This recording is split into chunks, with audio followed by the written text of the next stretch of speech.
इस मछली पर अब बैन लगा दिया गया है। अब ना तो इस मछली को कोई पाल सकता है और ना ही इसको बाजार में बेचा जा सकता है।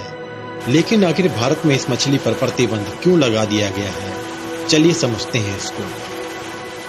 मांगुर मछली, जिसको वॉकिंग कैटफिश और थाई फिश के नाम से भी जाना जाता है, मूलतः ये फिश थाईलैंड की एक हाइब्रिड या यूं कहें कि संकर मछली है, जिसको मत्स्य वैज्ञानिकों द्वारा बनाया गया है।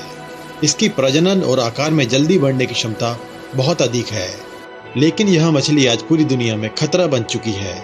सभी देशों में इसके पालन पर प्रतिबंध लगा दिया गया है। जहां भी ये मछलियां पाली जा रही हैं, वहीं इनको मारकर जमीन में गाड़ा जा रहा है। दुनिया भर के वैज्ञानिकों के मुताबिक यह मछली पूरी दुनिया में एक त्रासदी का रूप लेने वाली है। इसलिए जितना जल्दी हो सके इस हाइब्रिड मछली को नष्ट किया जाना चाहिए। बता दें कि देसी मांगुर मछली देखने में मडी ब्राउन और आकार में छोटी होती है, वहीं इसके विपरीत थाई मांगुर आकार में बड़ी और काली रंग की होती है। जहां देशी मांगुर अमूमन 2 से 250 ग्राम की मिलती है, वहीं विदेशी मांगुर बाजार में 2 से 10 किलो तक की उपलब्ध है।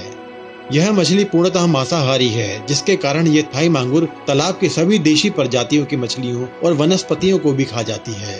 इसका अंदाजा आप यहीं से लगा सकते हो कि अगर किसी तालाब में 150 किस्म की मछलियों की प्रजातियां हैं और अगर उधर कुछ मांगुर मछलियों को छोड़ दिया जाए तो वहाँ सिर्फ एक ही प्रजाति बचेगी, यानी मांगुर मछली। इस थाई मांगुर मछली को प्रयागराज की गंगा नदी में भी देखा गया है।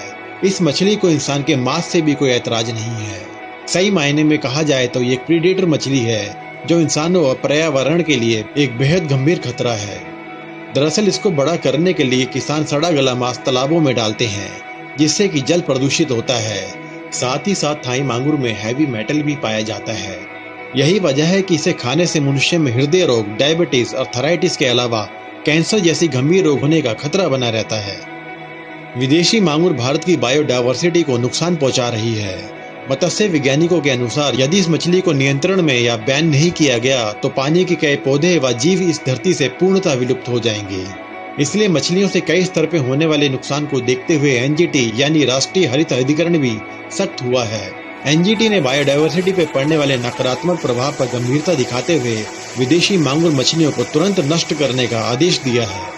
एनजीटी ने कहा है कि देश भर के सभी ताल, तालाबों और नदियों में विदेशी मांगुर मछलियों के पालने की इजाजत नहीं दी जाएगी। इसके अलावा देशी यानी भारतीय मांगुर मछलियों पर कोई प्रतिबंध नहीं लगाया गया है, क्योंकि ये भारत की बायोडायवर्सिटी और इकोसिस्टम का हिस्सा है, इसलिए इसका पालन किया जा सकता है।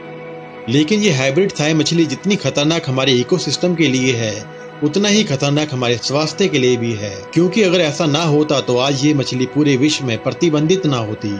इसलिए दोस्तों, अपनी सेहत और इकोसिस्टम के लिए इस प्रीडेटर मछली का अभी से बहिष्कार करो।